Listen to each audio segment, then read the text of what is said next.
Pense Grande, com Carlinhos Costa Beber.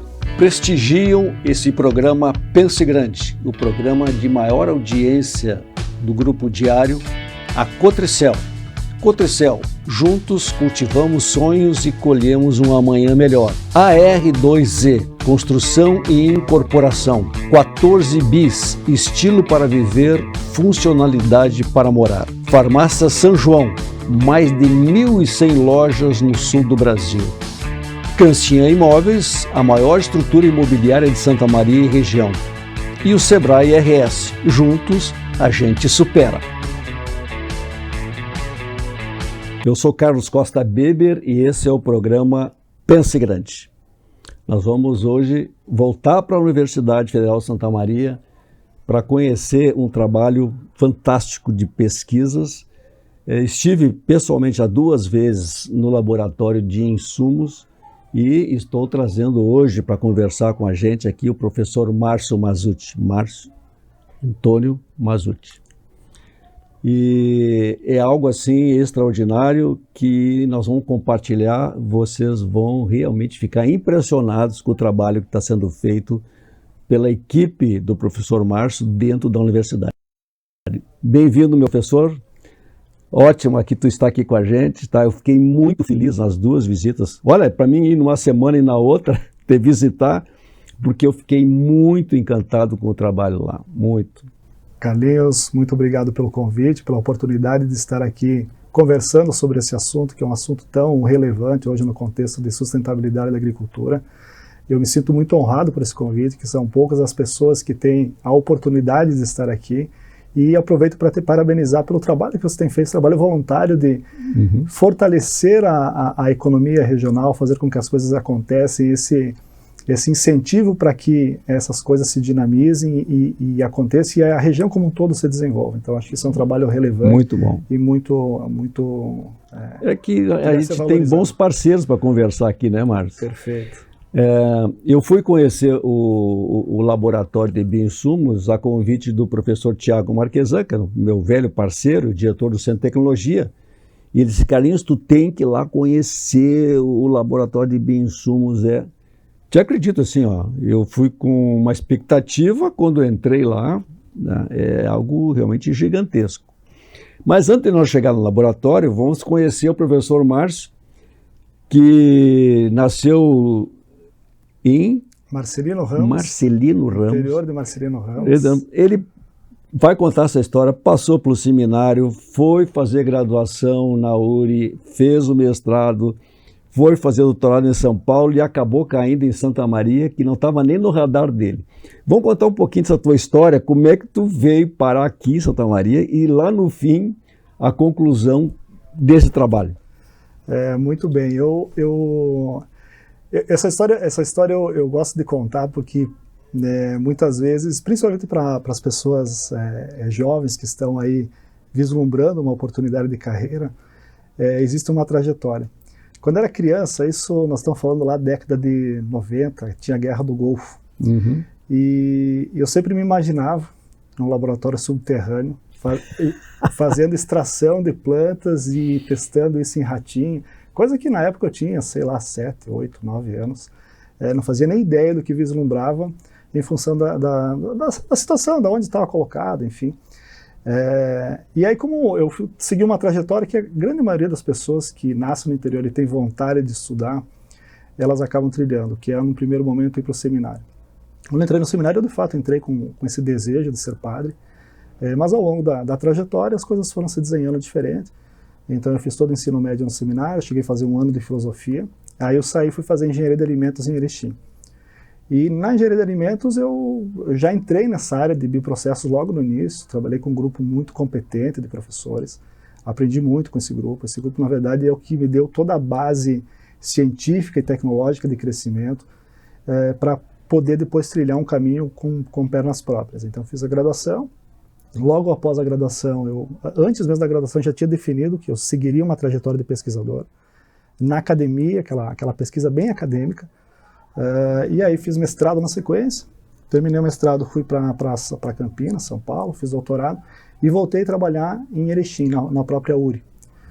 Aí eu trabalhei 1 ano e meio, 2 anos na universidade.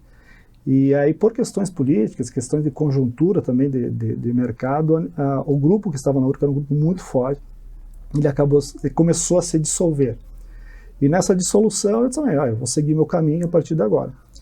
Quando eu cheguei na URI para trabalhar, eu entrei em um grupo muito forte, e aí eu me adaptei ao que estava sendo desenvolvido. Como a carroça está andando, você se adapta ao ritmo, ao que está sendo feito. E aí, quando eu decidi sair, eu disse, não, eu vou seguir agora, eu vou voltar para a minha trajetória original, que é bioprocessos, que é fermentação, e fiquei por um tempo identificando oportunidades. E foi onde que eu identifiquei que biotecnologia para a agricultura era algo relevante e que poderia ter um crescimento muito grande num curto espaço de tempo. E aí, nesse meio tempo, surgiu a oportunidade de vir para Santa Maria, que eu confesso, a Santa Maria nunca esteve no meu radar como uma cidade que eu me colocaria para morar e para desenvolver. Mas eu vi aqui uma oportunidade muito grande, pelo potencial de crescimento. Quando eu entrei na universidade, eu recebi um laboratório, uma sala grande, considerável, mas que não tinha absolutamente nada de equipamentos, em branco, um quadro em branco. E nesse quadro em branco eu vi a oportunidade de começar trilhar um caminho, uma carreira com pernas próprias, com riscos, com desafios, com acertos e erros, e as coisas foram acontecendo. Mas elas de fato começaram a acontecer dentro desse contexto da agricultura, quando eu saí do meu quadradinho, que era a minha formação original, e comecei a me associar com pessoas de outras áreas, de áreas multidisciplinares. E o grande crescimento dessa área dentro da UFSM começou quando que 3 pessoas de áreas bem distintas se reuniram para começar a captar recursos, que era o professor Rodrigo Jacques, da Biologia do Solo, na parte de prospecção de micro-organismos, eu na parte de fermentação, desenvolvimento de processo e tecnologia, e o professor Gerson Guedes na parte de avaliação. Então, com essa união de 3 áreas bem distintas e bem multidisciplinar, nós conseguimos, no primeiro momento, estruturar 3 laboratórios de pesquisa com equipamentos do mais alto nível tecnológico. Na época, a gente aprovou um montante de recurso bem considerável e em um preço que o dólar estava muito baixo. Então, assim, a gente conseguiu comprar todos os equipamentos, tudo de ponto, o que tinha de melhor no mundo nós compramos e estruturamos esses laboratórios de pesquisa. E aí, o que aconteceu? A gente vinha desenvolvendo pesquisas, fazendo as nossas coisas, mas o objetivo por trás de tudo isso era sempre conversar com o setor produtivo. Desde a concepção desse grupo, o nosso objetivo isso precisa sair da universidade e precisa chegar na sociedade. E aí nós começamos, a gente foi desenvolvendo por um bom tempo, a gente desenvolvia tecnologias e chegava lá na frente e esbarrava no quê? Na hora de fazer essa transferência. As empresas começavam, mas isso tem muito risco tecnológico, nós precisamos avançar aqui, nós precisamos avançar ali, esses dados eles estão muito ainda a nível de laboratório. Então tinha resultados interessantes, mas nós não conseguimos avançar. E aí nós fizemos uma avaliação interna. O que nós estamos errando que a gente não consegue de fato atingir o nosso objetivo, que é fazer chegar lá na ponta? Que ano mais ou menos era isso foi em 2020. Antes a gente já tinha identificado, mas assim que a gente tomou coragem mesmo, nós vamos levar isso adiante, foi 2020. Foi ontem. Foi ontem. E aí, mas essa identificação do gargalo nós fizemos em 2017, 2018, mas nesse período também tinha uma escassez de recursos para financiamento de pesquisa, e as coisas também, muito por também atitude nossa, as coisas não aconteceram. Aquela formação estritamente acadêmica em que o professor ele é treinado para publicar, ele também prejudicou muito nesse desenvolvimento. E quando nós conseguimos romper essa barreira, um pouquinho disso, e que nós entendemos de fato o que as empresas estavam procurando, e aí em 2020 começaram a surgir editais, agora é o momento de nós botarmos uma planta piloto de bioinsumos. Porque aí nós temos o que a gente já faz hoje, que é dentro de nível tecnológico, a gente mede de uma escala de 1 a 9, a universidade tradicionalmente chega de 1 a 3. E era isso que a gente vinha fazendo. E aí nós montamos uma estrutura para trabalhar nesse meio termo que as indústrias estavam nos questionando. Vocês não têm dados aqui para que solidifique essa transferência. E aí nós montamos toda uma estrutura para trabalhar naquele gargalo tecnológico, naquele vale da morte das tecnologias, que é da escala 4 até a escala 6. Então hoje o que acontece? Nós chegamos em um determinado nível que nós conseguimos pegar desde a ponta, desde isolar o micro-organismo lá no solo, até entregar um produto formulado, praticamente pronto para que a indústria possa produzir e comercializar, inclusive com testes em condições de campo, dentro do que a legislação permite, obviamente, nós temos algumas questões que a legislação nos restringe, mas nós conseguimos entregar dentro desse nível tecnológico. Então esse é um pouquinho da trajetória, desde lá do início, até chegar na planta piloto de bioinsumos, que ela é uma estrutura multidisciplinar, é uma estrutura com vários grupos por trás dela, não é uma estrutura física que você monta sozinho.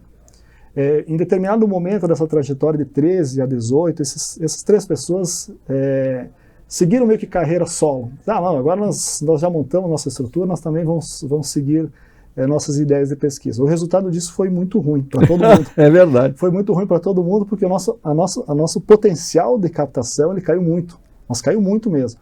E aí quando nós voltamos dentro de uma organização, nós recuperamos esse potencial de captação de recurso e de reinvestimento e graças a Deus isso tem perdurado. Nesse meio tempo teve um amadurecimento também de toda a equipe. Hoje nós conseguimos estruturar o grupo que trabalha com bioinsumos dentro da FSM. No ano passado nós criamos o CDITEC, que é o Centro de Desenvolvimento de Inovações e Transferência de Tecnologia em Bioinsumos. São 18 pesquisadores do campus aqui, campus sede, campus de Frederico Westphalen e Cachoeira do Sul. São 18 pesquisadores, tem 16 laboratórios dentro do CDITEC. Que coisa incrível. Nós temos laboratórios são 8 laboratórios que trabalham com pesquisa básica, são 4 laboratórios que trabalham com pesquisa aplicada, já numa escala um pouquinho maior. Nós temos a planta piloto no meio que faz a transição para a indústria e nós temos toda uma parte de avaliação de campo. E aí com o pessoal do Politécnico, com o pessoal da Advanced Farm, que tem um trabalho excepcional a nível de campo, com uma estrutura fantástica, eles nos auxiliam, nos consolidam com toda essa parte de avaliação de campo. Fora isso, nós avançamos em outros pontos, que é a questão da captura, sequestro de carbono. Hoje nós temos um grupo que trabalha exclusivamente com isso, nós temos 2 torres hoje em tempo real, uma instalada em área que usa agricultura convencional com produto químico e outra instalada em área uso exclusivo de bioinsumos. E aí nós conseguimos medir em tempo real esse sequestro de carbono da natureza e comparar se de fato o produto biológico, o bioinsumo, ele tem alguma vantagem em relação ao produto químico ou não. Então essa é uma das frentes. E a outra frente é uma frente de intensificação dos sistemas produtivos. Se você tem uma propriedade que ela tem capacidade de produzir 100 sacas por hectare e você produzir 80, significa que 20 sacas você está perdendo.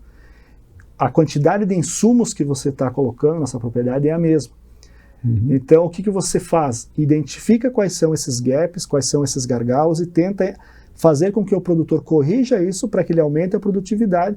Por consequência, a questão da sustentabilidade ela vem junto com isso, porque com a mesma quantidade de insumos você está produzindo mais. Então o centro hoje ele é uma estrutura fantástica que a gente consegue incorporar várias áreas e fazer com que esse tema, esse pilar sustentabilidade da agricultura consiga avançar.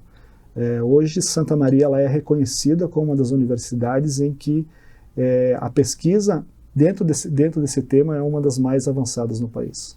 Olha, incrível, realmente, porque, voltando um pouquinho, só para um contexto assim, histórico, como é que vocês se encontraram, esses 3 professores, com a mesma identificação? Absolutamente é o acaso. Quando eu cheguei aqui, eu aprovei um projeto na FAPERGS, aí Márcio, aprovei, que foi dentro daquela ótica de que eu vim de Erechim, já com a ideia de montar uma estrutura em biotecnologia para a agricultura. Eu aprovei um projeto de bioherbicidas, produção de bioherbicidas por fermentação, e o projeto estava rodando. E aí, da época da URI, um colega meu da URI estava vendo a possibilidade, ele tinha passado na época na Federal da Fronteira Sul, e ele estava vendo a possibilidade dele migrar para Santa Maria, fazer uma transferência. E essa transferência ele conversou com o Gerson Guedes, porque ele cairia no departamento do Gerson Guedes. E aí o Gerson lá me chamou, Márcio, vem aqui, vamos conversar. E aí eu falei, estou com um projeto de bioherbicidas. Não, cara, isso aqui nós temos que fazer avançar. E aí nós conversamos, eu e ele, nessa questão. Ele disse, mas eu tenho um colega aqui que é muito bom, que nós temos que incluir na jogada, que é o professor Rodrigo Jacques. E aí, dessa união toda aí que foi saindo. Depois nós fomos agregando mais pessoas. Hoje tem 18 pessoas no grupo. É um grupo. Tem professores que trabalharam uma vida toda em biológica. Por exemplo, a Malove Muniz tem um histórico de muitos anos trabalhando com isolamento de micro-organismos. Tem um banco de micro-organismos muito potencial de aplicação na agricultura. Que hoje o CDI-TEC está fazendo com que essas coisas elas transcendem, comecem a evoluir e chegar de fato na sociedade. Márcio, eu fico encantado de arrepiar essa história. E como a dificuldade que a universidade tem de mostrar. Nós temos uma dificuldade de comunicação com o mercado, com a sociedade. Tá? E esse programa aqui é uma ambição pequena, mas de divulgar as coisas que a gente produz e trazer da academia aqui para dentro, para as pessoas conhecerem. E realmente, assim, é fantástico para estar aqui. Eu fui lá te visitar 2 vezes, mas hoje pela manhã, nós estamos gravando, mas hoje é gravando dia 1º de novembro, eu fui conhecer a área de campo ali da zootecnia, porque o professor Dari me disse, Carlinhos, tu tem que ir lá conhecer, nós precisamos de ajuda. E eu disse, tá, dia 1º às 8 da manhã eu vou estar lá no campo lá. Aí vem a decepção, porque ficou praticamente abandonada uma área da zootecnia, ela é importantíssima e que entra nesse circuito todo, do agro, sabe? E então eu até liguei de lá para o professor Risati, nós temos que fazer alguma coisa, sabe? Um gado maravilhoso, mas eu que sou leigo, mas já questionei a questão da genética desses animais e não se faz nada, Márcio, sem dinheiro. Sem dinheiro. E não dá para ficar esperando o dinheiro que venha da universidade. A prova está que o laboratório de vocês lá, que é um troço gigante, né? Tu me disse, tem recursos de outros fundos de investimento tecnológico e de empresas, mas não tem nada da UFSM. Bom, então, a gente tem que, quem está aqui de fora e tem algum tipo de influência, algum tipo de relacionamento, porque assim, olha, eu disse para o Risati, não traga ninguém para visitar aqui a zootecnia, o campo da zootecnia, tá? Porque vai passar vergonha. Nós precisamos, tem hoje pessoas lá que querem, mas tu não faz nada sem dinheiro e sem relacionamentos. Tá? E de buscar os recursos na iniciativa privada, que é a grande demandante da pesquisa. E uma coisa assim que eu achei muito importante, que eu vou no segundo bloco, nós vamos conversar, vocês conseguiram dividir. Uma coisa é a pesquisa acadêmica. Tá? Então, ali para o pessoal que está fazendo o mestrado, doutorado, eles têm uma missão. E tem o grupo, tá, que trabalha justamente para o mercado. Tá? Então, nós vamos no segundo bloco conversar sobre isso, porque, pessoal, o Márcio, assim, olha, caiu aqui em Santa Maria de paraquedas, mas um bem muito precioso, uma inteligência brilhante, uma pessoa com facilidade de contatar com esse mundo corporativo. E realmente, Márcio, eu fiquei orgulhoso em conhecer o trabalho de vocês lá. E realmente vocês pensam muito grande. Nós estamos aqui, então, com esse programa Pense Grande, conversando com o professor Márcio Mazzotti, que é um talento sensacional que nós temos. Então, aqui com o carinho do Sebrae, o prestígio da Cancian, né, que é a nossa grande imobiliária aqui de Santa Maria, a Cotricel, essa grande cooperativa aqui, que hoje estão lá em Lavras trabalhando, né? E nós temos o 14 bis, esse prédio maravilhoso que está em final de obra, e também nós contamos assim com a São João, tá? Que está abrindo mais meia dúzia de lojas em Santa Maria. é o grande empregador hoje em Santa Maria, é a São João. Nós já voltamos com esse Pense Grande. Pense Grande, com Carlinhos Costa Beber. Se tu quer abrir a tua própria loja, a gente te dá o passo a passo. Que baita vitrine, hein? E tá pensando em bombar nas redes e vender online? Temos muitas dicas pra ti. Curte e compartilha. E pra quem quer renovar o cardápio, a gente tem a receita. Um churrasquinho de fundamento. Seja qual for o teu negócio, o Sebrae é pra ti. Acesse sebraeprati.com.br e saiba como podemos te apoiar. O Sebrae é pra ti! O Sebrae é pra ti! Pense Grande, com Carlinhos Costa Beber. Pessoal, estamos de volta com o Pense Grande com o professor Mazzutti. O professor que trabalha, é ligado ao Departamento de Engenharia Química. Isso. Então, quem está de fora acha que química trata com indústria. Engenharia Química, indústria. Mas nós estamos vendo como... a química ela tem uma abrangência cada vez maior em toda a vida do cidadão na química e hoje muito voltado para a questão orgânica, a questão da sustentabilidade. Então é um divisor de águas da química convencional, da química tradicional, com essa nova tendência mundial da química. E então é interessante, professor Mazzutti, como a primeira vez que eu vi alguém, quando eu entrei na tua sala, né, eu nunca ouvi isso dentro de uma universidade. Não, aqui não é um gabinete, aqui é uma sala de negócios. Então, tu tens essa visão empreendedora. Até no intervalo eu perguntei assim, de onde é que veio essa genética empreendedora? Porque a gente carrega esse gene. E veio de quem essa genética empreendedora? Dos meus avós, a pessoa mais empreendedora deles foi o meu avô materno. Então ele teve sempre essa veia empreendedora, ele foi um dos sócios fundadores da Biscoito Paraty bem no início, depois ele vendeu a parte dele, ele foi para Florianópolis, teve hotel em Florianópolis, e então eu acredito que seja daí essa veia empreendedora.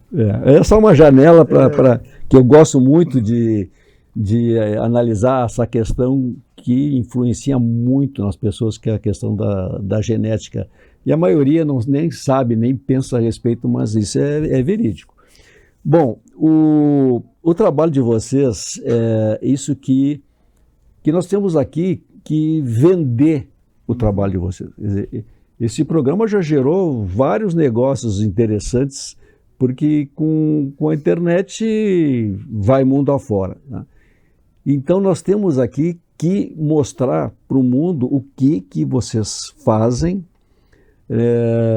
não só para a sociedade saber o que lá dentro na academia é feito, mas assim, esse lado, porque sem dinheiro, sem a pesquisa não vai. Não vai.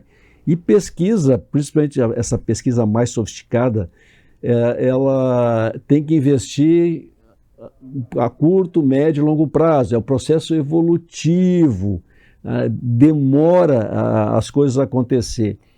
E a maneira como vocês tratam as empresas, achei muito interessante como é que é a filosofia do trabalho de vocês com relação às empresas. Como é que vocês tratam essas demandas, como é que são negociados, entre aspas, esse suporte, essa venda de projetos, venda de ideias, como vocês resolvem o problema, que vocês começam com o problema que a empresa traz, buscar soluções. E um outro parênteses rapidinho, eu estive lá então nessa semana com meus manos, o Paulo e o Fernando tu viu que é um cara, né, top na área da pecuária, ele é realmente assim, tem uma expertise fantástica, e ele te falou, Márcio, o maior problema da pecuária gaúcha é o carrapato. E vocês já começaram a trocar informações, vocês já estão pesquisando uma combinação de produtos químicos para atacar e resolver o problema do carrapato. Olha se o nosso laboratório de bioinsumos encontra uma alternativa para liquidar com o carrapato, já que o nosso gado aqui, né, de sangue europeu, ele não tem condições de se defender desses ataques. Quando eu falei para ti com relação a aqui é um lugar de negócios, é porque a universidade ela precisa evoluir e entender que a pesquisa é um negócio. Ela é muito cara. E as pessoas, às vezes, da sociedade, eles acham que a universidade nos entrega todo o recurso para fazer a pesquisa. A universidade nos entrega a sala, entrega energia elétrica, entrega água, internet, o básico ali para você funcionar. O laboratório é a partir de captação. E essa captação é a partir de agências de fomento ou a partir do setor privado. Agências de fomento, existe uma restrição, você consegue um determinado valor, mas ele é limitado. Então você consegue sustentar um laboratório de pesquisa hoje com a iniciativa privada. E aí você precisa vender projetos. E esse vender projetos hoje nós estamos em uma situação que ela é uma situação um pouco mais confortável do que foi há um tempo atrás. A pegar lá 15, 16, muito do que nós errávamos quando iríamos propor projetos com a iniciativa privada era chegar para as empresas e propor alternativas para as empresas. E aí o que acontecia? Batia e voltava. Claro. Batia e voltava. E aí em 2020, nessa virada, nós entendemos de que as empresas têm que dizer o que elas querem e nós vamos buscar essa solução. A partir do momento que nós entendemos isso, que nós não precisamos propor projetos, nós temos que ouvir o que as empresas têm de gargalos para depois voltar e encontrar uma solução, aí mudou, aí foi uma virada. E as empresas começaram a vir. A própria planta piloto de bioinsumos, ela teve uma construção que tem o setor privado junto. O prédio que nós recebemos da universidade para fazer a instalação de equipamentos era um prédio que estava desativado há 15, 20 anos, completamente depredado. Então, como é que surgiu isso? Eu mandei uma mensagem para o professor Tiago Marquesan, Tiago, existe alguma ideia de utilização desse prédio? E ele me respondeu, Márcio, até agora nós não recebemos nenhuma proposta que a universidade vale a pena investir para fazer uso dessa estrutura. Se você puder me receber, eu vou te apresentar uma proposta. Acho que ninguém queria aquele prédio com umas paredes, porque ali o pessoal queria para depósito, na verdade. Queria para depósito, porque funcionava muito bem para isso. Enfim, ele precisava de um investimento razoável para melhorar a infraestrutura dele. Aí eu apresentei a estrutura da planta piloto. Tiago, nós temos todos os equipamentos adquiridos e não temos aonde instalar. Em última análise, nós vamos instalar dentro de container e colocar do lado dos prédios e vamos utilizar, mas fica uma estrutura, é muito investimento para estar precário. Não adianta. Tiago, não, esse o tipo de investimento que a universidade precisa fazer para crescer. E o Tiago foi uma pessoa que abraçou a causa, ele negociou com a reitoria, ele conseguiu o prédio para nós e nos entregou, o prédio está para vocês. Só que o que acontece? A universidade não tem R$1 para fazer reforma, bem naquela crise que teve aí. E aí vem uma empresa chamada Transertec, que é uma empresa de Erechim. Não, nós temos interesse no projeto de bioherbicida de vocês, nós fazemos um investimento. Então o que eles fizeram? Ao invés de eles botar o dinheiro na fundação, eles gerenciaram, eles contrataram, eles fizeram toda a obra e entregaram para a universidade. E ao invés de nós gerenciarmos o dinheiro. Então uma obra que foi muito rápida, ela foi construída em 3 meses, a parte civil, realmente depois não andou mais. Então teve essa parceria já com o setor privado na concepção. Então é uma estrutura legal, é uma estrutura ampla, uma estrutura moderna, mas que tem os 4 entes aí, tem as pessoas envolvidas, tem governo, tem universidade, tem o setor privado, desde a concepção. Márcio, de forma sutil, como é que tu convenceu essa empresa a reconstruir esse prédio? A empresa, eu já tinha uma relação de Erechim, eu já conhecia eles de Erechim. Então só para confirmar a importância das relações, os relacionamentos. Exatamente. Grande, e não é só o empresário que tem que ter o seu network. O pesquisador também. O pesquisador também. Então hoje, e aí veio muito disso. A empresa, no passado, ela já investiu em bioinsumos, depois ela saiu do negócio e aí em 2020 ela viu uma oportunidade de voltar. Hoje, dentro do tema bioinsumos, bioherbicidas é o maior gargalo da agricultura. Hoje é o único produto biológico que nós não temos no mercado. Em escala, no Brasil ao menos não tem, parece que fora do Brasil já está começando a sair alguma coisa, mas é um gargalo muito grande. E a empresa viu uma oportunidade de crescimento. Nessa área especificamente os resultados estão andando bem. Mas é um modelo em que você tem que trazer o setor privado junto contigo. Hoje nós, felizmente, nós chegamos em um patamar que a negociação de projetos ela é diferente. Eu ouço das empresas qual é o gargalo. Nós não vamos negociar valores nesse primeiro momento. Eu trago essa ideia para dentro do grupo, e aí a parte científica do grupo, olha, nós temos esse desafio, vocês começam a trabalhar nisso. E aí nós trabalhamos, nós avançamos. Quando a gente identifica que de fato tem possibilidade, perspectiva disso avançar, aí nós voltamos para a empresa, olha, nós temos perspectiva, nós temos resultado, nós avançamos. E é a partir daqui que de fato nós precisamos que a empresa entre junto conosco para fazer esse desenvolvimento. E aí é que entra o financiamento. Porque se eu pensar em financiamento inicial, muitas vezes é um investimento alto e a empresa fica, e se der errado? Principalmente startups. E se der errado, o que eu vou fazer? Eu perco esse dinheiro, eu não tenho mais capacidade de reinvestimento. Então a gente assume isso, desenvolve até determinado ponto e a gente volta a negociar depois que as coisas já têm uma perspectiva de andamento. Então isso nos dá uma outra condição de negociação hoje, que é muito diferente do que nós tínhamos há uns anos atrás. É uma quebra de paradigma, mas é óbvio, uma coisa óbvia. O mercado é assim. Né? As empresas têm que atender as demandas do cliente, do mercado. Então, a universidade fazia o inverso. Não, vou pesquisar para depois vender. Não, é exatamente isso que tem que ser feito. E assim, tu enxerga a distância, tu enxerga assim, que é um potencial infinito. Infinito. E como nós estamos conseguindo, Márcio, dentro ali da universidade, gerar startups nessa área. Porque como é bacana isso, né? Vocês estão tudo próximo, tudo junto, aí vem o espírito empreendedor de um pesquisador, vem um que está associado com a área comercial, a Solubio nasceu ali dentro e vale bilhões. A Solubio teve projeto conosco por vários anos aí aqui, rodando. Né? Então tem outras startups que estão gerando ali dentro do Parque Tecnológico da Universidade. Márcio, eu fico feliz em vislumbrar essa questão, mas como é que você vende para o mercado o produto que vocês têm de pesquisas? Como é que atrai essas empresas lá para a tua sala? Hoje atrai muito em função da estrutura que tem montado, porque é uma estrutura muito diferente para universidades. Ela é muito, não é usual. Então isso é uma das coisas que atrai. Mas hoje principalmente o que tem são a questão das inovações. Nós estamos trabalhando em algumas inovações que nós entendemos que para o futuro isso pode ser potencial e vai ter aplicação. Um dos exemplos práticos disso é a questão de como esses produtos hoje, os bioinsumos microbiológicos, tem várias possibilidades, estou falando especificamente do microbiológico, como é que eles são formulados e comercializados hoje. A grande maioria são formulações líquidas, suspensões concentradas, em que o micro-organismo está em suspensão nesse líquido. Então vamos lá, a nossa planta piloto ela tem uma capacidade de 500 litros.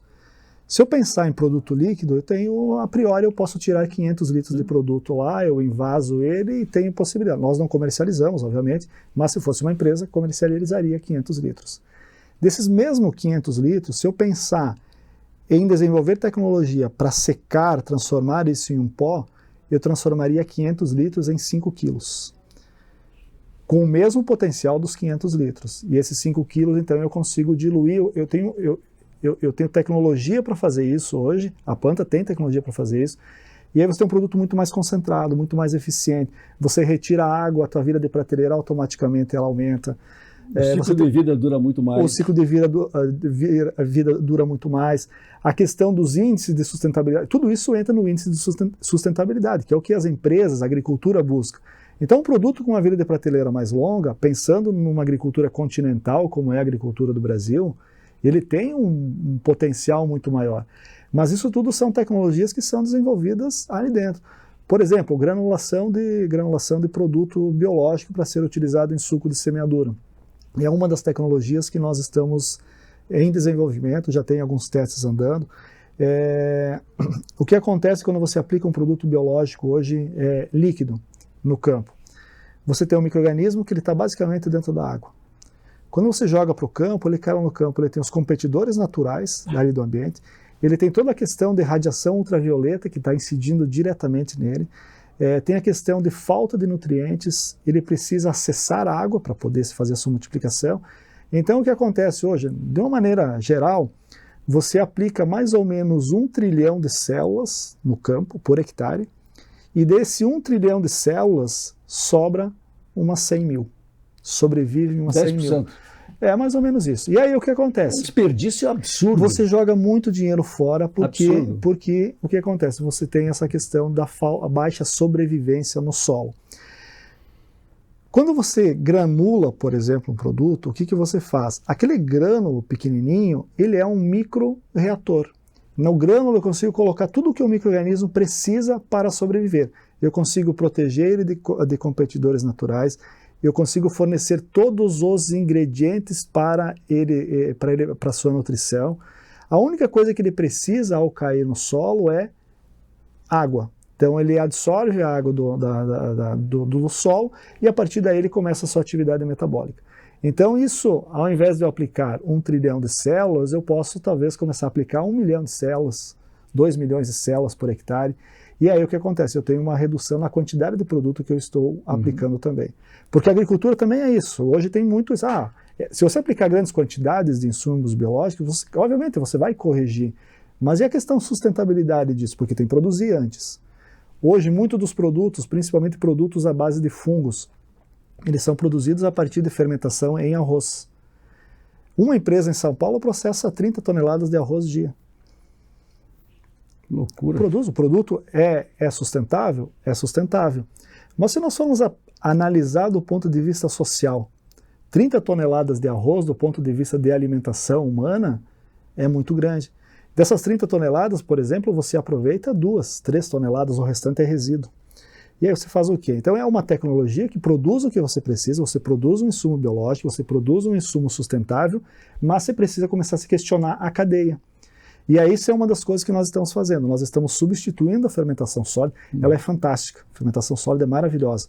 Mas nós estamos substituindo por uma fermentação em meio líquido, que aquele 30 toneladas de arroz se resume a um reator de... Você falou uma coisa lá para mim, né, que a água é essencial, é vital para a agricultura, mas nem sempre, né? Mas nem sempre. Por quê? Porque, principalmente em termos de estabilidade de produto, ela acelera todas as reações de degradação. Então, isso é uma das coisas... Márcio, sem falar na logística, vamos trazer aqui para o consumo domiciliar o leite. O mundo inteiro concentra o leite. Nós aqui transportamos água. E assim é o leite, é o omo, um país que mobiliza assim, uma estrutura gigantesca de logística para levar água. Água. E isso é até um problema cultural, pô. Hoje, essas questões de tecnologia que nós estamos falando aqui, muitas empresas elas estão caminhando já nesse sentido. Mas também tem um ponto cultural, que é a maneira como o agricultor entende, como ele recebe essas tecnologias. Sim. Ele está muito acostumado ainda com o químico convencional, que ele mistura no tanque e está resolvida a vida dele. O biológico, principalmente o bioinsumo microbiológico, ele requer algumas premissas básicas de aplicação. E se você olhar hoje as startups nesse ramo que estão crescendo bastante, exemplo aqui dentro da própria UFSM, dentro do Inova. Tem o bioinsumo, BioAgreen. O que acontece? São empresas que elas têm trabalhado de que maneira? Elas têm ido muito próximo do produtor, elas estão próximas, ensinando praticamente como é que se faz esse processo para garantir que não tenha erro. Porque, caso contrário, se você só entregar o produto, como o que acontece com as grandes multinacionais, o produtor aplica de qualquer jeito e não dá resultado. E aí eles, esse produto não funciona. E aí você queima um produto em função de mau uso. Então hoje as empresas que querem crescer, obrigatoriamente elas precisam estar próximas do produtor, fazendo esse trabalho. Não é só o bônus, tem o ônus. Tem o ônus junto. Cultural. Também. Cultural, exato. Márcio, vai ser um problema, o Fernando já está lá. Fernando, obrigado de novo pela ajuda aí. Eu te falei, vai ser um problema seríssimo aqui. O Márcio vai ter que voltar, Fernando, aqui. Pessoal, concluímos esse segundo bloco com o professor Mazzutti, professor Márcio Antônio Mazzutti, porque vocês estão tendo aí uma visão incrível de mudança de paradigmas, né? Essa grande mudança da química convencional nas lavouras por produtos de origem natural. Nós estamos hoje trabalhando com bioinsumos e essa é a pauta de hoje no Pense Grande. Já voltamos. Pense Grande, com Carlinhos Costa Beber. Se tu quer abrir a tua própria loja, a gente te dá o passo a passo. Que baita vitrine, hein? E tá pensando em bombar nas redes e vender online? Temos muitas dicas pra ti. Curte e compartilha. E pra quem quer renovar o cardápio, a gente tem a receita. Um churrasquinho de fundamento. Seja qual for o teu negócio, o Sebrae é pra ti. Acesse sebraeprati.com.br e saiba como podemos te apoiar. O Sebrae é pra ti! O Sebrae é pra ti. Pense Grande, com Carlinhos Costa Beber. Estamos de volta, vamos para o último bloco com o professor Mazzutti, do Departamento de Engenharia Química da UFSM. Um pesquisador com larga experiência, tem acho mais de 300 artigos publicados, é um pesquisador de fato, pesquisador raiz. Nós estamos aqui então com o carinho da Farmácia São João, está crescendo muito Santa Maria, o 14 bis, um belíssimo prédio que está em final. A Cancian, que também está sendo parceira nossa num programa com a família militar, a Cancian. Nós temos o Sebrae, meus parceiros, quem vem aqui da empresa fala no Sebrae, não tem dúvida. E o Zé Paulo, um abraço para o Zé Paulo, presidente da Cotricel, nosso querido amigo de muitos anos. Bom, nós temos que concluir, resumir o resumo do resumo. E, professor Márcio, como a gente consegue conciliar a química convencional com os bioinsumos, porque é mais ou menos essas tentativas, não vai acabar o petróleo, então eu acho que é na mesma linha de querer combater o combustível fóssil com a química. Então, assim, como é que você está enxergando essa convivência da química convencional com os bioinsumos e o que a agricultura brasileira pode tirar mais vantagens? Essa é uma questão, ela é polêmica, ela é bem controversa, porque quem defende o químico morre defendendo o químico, quem defende o biológico morre defendendo o biológico, mas no meu entendimento vai ter um meio termo. Hoje é consenso, acho, no mundo de que há necessidade de você reduzir a aplicação de produtos químicos, principalmente defensivos, nos cultivos agrícolas de uma maneira geral. Isso é consenso, jamais comprovado. Boa parte dos alimentos que a gente acaba consumindo no dia a dia, de alguma forma, tem algum resíduo. Então, isso tem uma série de implicações para a saúde e para o meio ambiente também. Tem muita preocupação com o futuro da terra. Com o futuro da terra. Hoje, propriedades que recebem uma aplicação de produtos químicos muito intensa, quando você mede a atividade biológica desse solo, é uma atividade muito reduzida, e o micro-organismo ele é parte importante no processo da fertilidade do solo, é matéria orgânica, é um conjunto de fatores, mas ele é um aspecto importante. Então, vai ter que ter um equilíbrio. Tem algumas áreas que o biológico vai avançar a passos largos, e outras que ele vai ter que andar junto com o químico. Uma das áreas que eu entendo que o biológico vai andar a passos largos é na parte dos bioestimulantes / biofertilizantes. Por que isso? Porque os micro-organismos, de uma maneira geral, eles exercem múltiplas funções. Nós temos a ideia de transformar ele em um produto químico convencional. Vou dar um exemplo, Bovéria metarrhizio. Bovéria metarrhizio na agricultura hoje ele é utilizado como inseticida. Mas se eu aplicar esse mesmo micro-organismo de suco de semeadura para soja, ele tem um poder estimulante na soja muito grande, inclusive ele protege a soja nos primeiros 15, 20 dias, que quando a soja está menor. Mas nós continuamos utilizando Bovéria metarrhizio como inseticida. Mas o potencial desses micro-organismos é muito maior. E esse potencial bioestimulante de várias espécies de micro-organismos, ele vai fazer com que esse mercado de bioestimulantes vá se tornar um dos mercados mais promissores do mundo. E esse mercado, sim, esse mercado é muito difícil que o químico consiga competir. O mercado biológico é que vai acabar dominando. Quando nós pensamos em defensivo, aí é muito, você vai reduzir a utilização. Hoje o que se tem de conhecimento é que você consegue reduzir a utilização de químico, mas você vai ter que ter um manejo integrado. Nós conversávamos aqui no intervalo que nós temos resultados dentro do grupo em que a utilização só do biológico, só do químico não consegue controlar a doença em trigo ou em soja completamente. Mas quando você une os dois, biológico e químico, o nível de controle aumenta, o nível de produtividade aumenta. Então vai haver algumas questões, principalmente dentro dessa linha de raciocínio, que vai um equilíbrio entre os dois. Na parte de fertilizantes, hoje produção de soja no Brasil, se você até um determinado nível de produtividade, você não precisa mais suplementar com nitrogênio, porque faz uso dos inoculantes. A partir de determinado nível de produtividade, você precisa fazer suplementação, obviamente, porque vai faltar produto. Mas dentro dos fertilizantes, tem muito espaço ainda para nós identificarmos micro-organismos que conseguem mobilizar ou solubilizar alguns macro e micronutrientes essenciais para as plantas, que hoje estão numa forma inacessível, que faz com que você evite ou não tenha necessidade de fazer a aplicação de produtos químicos.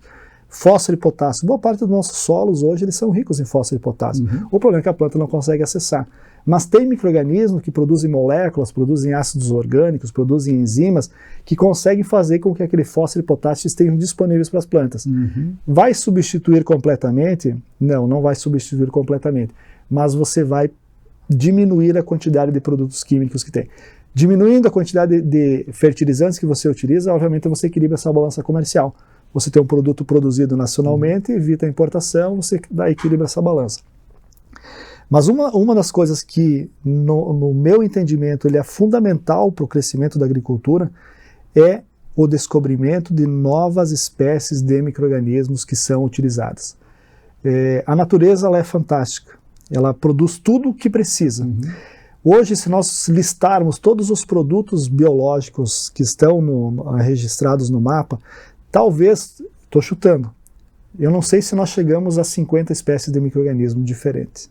Não sei se nós chegamos. Só isso? Não deve ter 50 espécies, sendo bem otimista. Só para terem uma ideia, Bovéria e Metarrhizium deve ter uns 300 e poucos produtos registrados hoje aí no Brasil. A maior parte deles é baseada em duas cepas. Então, assim, na verdade, você não tem produto diferente, você não tem diversidade, você tem formulações diferentes. Sim. Mas o ingrediente ativo é exatamente o mesmo. A base é a mesma. Então nós precisamos aumentar esse leque, que isso é pesquisa básica, isso é aquele trabalho de garimpo, de você ir lá, você identificar a possibilidade que um determinado solo tem de produzir algum micro-organismo, você, de certa forma, pescar ou caçar esse micro-organismo, porque você tem maneiras de induzir o isolamento desses micro-organismos. Por exemplo, eu quero um micro-organismo que tem um poder de controle de insetos. Eu tenho como enriquecer o solo lá com a parede celular de um inseto e fazer com que naturalmente os micro-organismos vão para aquele lugar. São micro-organismos que têm um potencial de inseticida. Então você tem que usar dos artifícios que você tem para fazer esse isolamento. Então essa é uma das áreas que deve crescer nos próximos anos, que é o quê? Isolar novos micro-organismos, porque o que nós temos hoje nós estamos repetindo mais do mesmo. O que nós estamos tentando fazer? Nós estamos pegando esses mesmos micro-organismos, mas nós estamos tentando trabalhar processos diferentes. Uma das coisas que a gente tem feito, e talvez seja uma das coisas mais relevantes que nós fizemos nos últimos tempos, é trabalhar com consórcio microbiano. Os micro-organismos na natureza, eles estão competindo, eles estão em simbiose, competição, todos os mecanismos ali de interação desses micro-organismos. O que a indústria fez hoje? Pegou o micro-organismo da natureza e produz ele de forma pura, e depois devolve para a natureza. Nesse processo, muito desses atividade metabólica do micro-organismo, muito da atividade genética, acaba sendo suprimida. E aí esse micro-organismo, quando ele volta para o ambiente, ele volta muito mais frágil. E hoje é consenso de que o consórcio ele funciona muito melhor do que o micro-organismo puro. O que as empresas têm feito hoje? misturas de micro-organismos. É muito comum você ver misturas de 2, 3, 4 micro-organismos e com resultados muito bons. O que nós estamos fazendo? Nós estamos imitando o que a natureza faz ao natural dentro de um bioreator. E dentro do bioreator hoje nós temos um produto que nós estamos cultivando 6 micro-organismos simultaneamente dentro de um mesmo reator. Então, de certa forma, ali já é um consórcio. Mas ele não é uma mistura de micro-organismo puro. Sim. Eles estão convivendo, e aí tem competição, tem simbiose, tem vários... E esse produto, no final, ele é um produto muito mais rico. O resultado que nós estamos tendo dessa forma, que é o cocultivo microbiano, tem sido muito, muito promissor, e nós entendemos que essa vai ser uma das tecnologias que vão avançar bastante, aí em termos de tecnologia, usando os mesmos micro-organismos que nós temos aí. Aí tem um potencial de crescimento muito grande, e é um dos avanços que nós temos. A planta piloto que nós temos talvez seja a única planta do Brasil que ela foi projetada para trabalhar com cocultivo microbiano. Ela não foi pensada para ser uma planta de fermentação, ela foi pensada para ser uma planta de fermentação com múltiplos micro-organismos, justamente prevendo essa possibilidade aí para o futuro. Porque as variáveis, né, vocês trabalham com variáveis que são incontroláveis. Cada propriedade tem as suas características, o universo que se trabalha, ele é complexo, uma diversidade absurda. Mas vocês têm aqui dentro do próprio campus como aplicar o que sai ali do laboratório. Vocês têm um trabalho fantástico lá da turma do professor Pez ali no Politécnico. Isso. O Politécnico é fantástico. A estrutura deles é maravilhosa. Entendeu? Eu digo assim que o bom é que nós temos não só a área da agronomia e toda a área das rurais, mas nós temos o Colégio Politécnico ali, né, que é outra universidade dentro, assim. Eu fico assim, até emocionado com esse trabalho, porque tudo está para ser feito, né, Márcio? A gente conhece muito pouco da natureza. O homem conhece muito pouco. E isso é um desafio, Carlinhos, porque como tem muita coisa para ser feito, mesmo do ponto de vista de pesquisa, nós temos que estar constantemente policiando para a gente não mudar o foco constantemente. Sim. E não desenvolver nada. Então isso é uma dificuldade também de gerenciamento, porque a toda hora tem uma oportunidade nova, mas você precisa seguir forte no que você vem desenvolvendo, sair de um ponto até chegar no que você espera que chegue, porque senão você acaba se perdendo também no meio desse caminho. Mas a natureza ela é fantástica, ela apresenta as soluções que se precisa. Falamos tudo o que nós falamos aqui hoje e nós nem mencionamos as plantas. O potencial que as plantas têm, principalmente em vários aspectos, aí os mesmos aspectos que os micro-organismos têm, nós temos relativos à planta. A parte da farmácia avança bem nessa questão da planta, mas a agricultura agora que está começando. Elas têm seus gargalos para ser um bioinsumos a partir de planta, que se você pensar, para ter essa molécula obtida a partir de um extrato vegetal, você primeiro precisa ter um cultivo agrícola dessa planta para você poder fazer a extração. Que é algo como ocorre com a erva mate e tudo mais. Mas tem um potencial muito grande que nós nem discutimos. É muito pouco falado ainda. Mas por que é muito pouco falado? Porque, por enquanto, os micro-organismos estão dando conta. Os micro-organismos que estão aí, eles estão... Está resolvendo, mas vai chegar na frente que você vai precisar de soluções que vão além. E aí vai ser uma combinação de extrato de planta, vai ser uma combinação com micro-organismo, vai ser uma combinação com produto químico. Então, você tem essas alternativas. Eu acho que não dá para ser radical. Precisa ser bem racional e entender que a sustentabilidade é um pilar, são vários pilares que você precisa erguer isso gradativamente. Porque a sustentabilidade é mandatório, ainda mais porque as gerações vão herdar as terras e é o patrimônio das famílias. É o patrimônio. Né? E eu vejo, né, Márcio, uma dificuldade dos pequenos, da sobrevivência dos pequenos para acessar a tecnologia, que a tecnologia no começo ela é muito cara, até ela se popularizar ela é muito cara.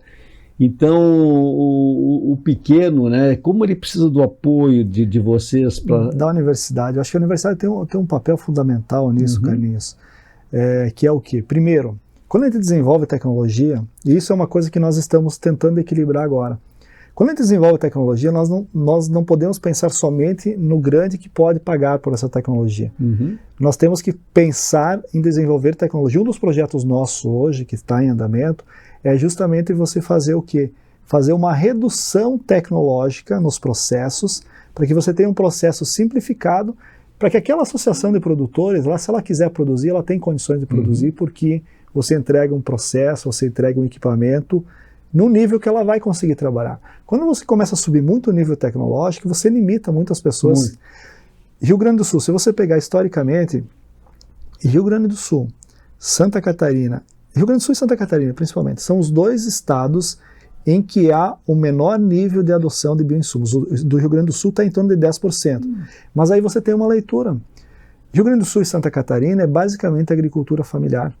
Aonde é que teve o grande boom dos bioinsumos? Nas propriedades que são empresariais, que são as grandes escalas. E investe em tecnologia. E aí você vai lá, Mato Grosso é 60%. Você vai ao Mato Piba, é 60%, 70% de aplicação de bioinsumos. Mas o pequeno tem muita dificuldade. Por quê? Porque ainda chega produto ruim, ele não sabe, ele não tem assistência técnica, porque é um cara que compra pouco, então as empresas também não vão dar uma assistência técnica. É imediatista. E aí você fica meio que no limbo. Você aplica, às vezes aplica errado, o negócio não funciona. Eu vou usar química e resolve o meu problema. Eu tenho o exemplo dentro de casa. O meu irmão, ele é produtor de laranja, o Marcelino Ramos, tem 10 hectares de laranja. E no início ele usava químico direto. Eu disse, cara, você está se matando. Imagina, você entrar com um trator pulverizando laranja, se molhava todo com produto químico. E aí esse cara começa a migrar para o biológico. E não, esse negócio não funciona. E aí gradativamente ele foi indo.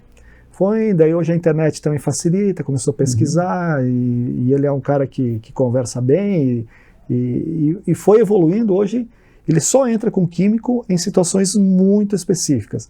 Melhorou a qualidade da laranja dele, melhorou a produtividade, melhorou o aspecto do pomar. Antes era um pomar com aquele verde, meio que um verde oliva, agora aquele verde mais vibrante. Então você tem vários aspectos. E a qualidade de vida da família. E a qualidade de vida da família, porque você praticamente não aplica mais produto químico. E é um produto que vai para a mesa, a laranja vai para a mesa, né? Então isso é um aspecto muito, muito importante. É um exemplo dentro de casa. Mas, enquanto universidades, nós não podemos pensar só em desenvolver tecnologia num nível acima. Nós temos que pensar no pequeno também. E aí vem também a questão de você montar modelos de negócios para pequenas fábricas. Quando a gente fala em agro, nós já conversamos sobre isso.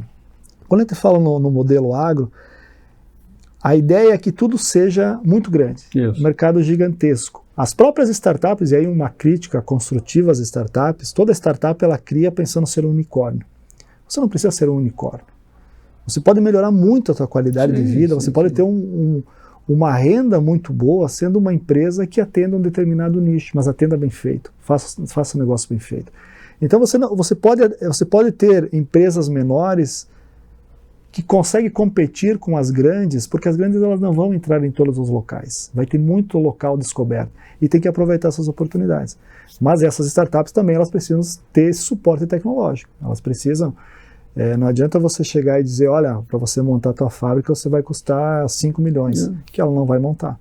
Então você tem Márcio, nós estamos encerrando aqui o nosso programa e nós vamos ter que dar continuidade, porque não só nós estamos tratando assim do fundamento da economia brasileira, que é o agro, os desafios gigantescos que nós temos, a diversidade num país continental, o que é o pequeno, o que é o médio, o que é o grande, mas nós estamos avançando. A gente tem que ver nesse aspecto. A contribuição da equipe, da tua equipe, é algo extraordinário, é encantador, eu estou emocionado com esse trabalho. E assim, no que a gente puder contribuir, o que o diário pode ajudar, tá? Você tem aqui as portas abertas para nós estimular ainda mais, passar essas informações, esses conhecimentos. Então, uma honra, pessoal, ter aqui o professor Márcio, que vocês viram que é uma inteligência privilegiada, uma pessoa fácil de se comunicar, e o bem que ele está fazendo junto com o seu time, tá, para o futuro do agro brasileiro, principalmente dos pequenos que mais precisam. Um abraço, esse Pense Grande foi espetacular. Até a próxima e obrigado. Pense Grande, com Carlinhos Costa Beber.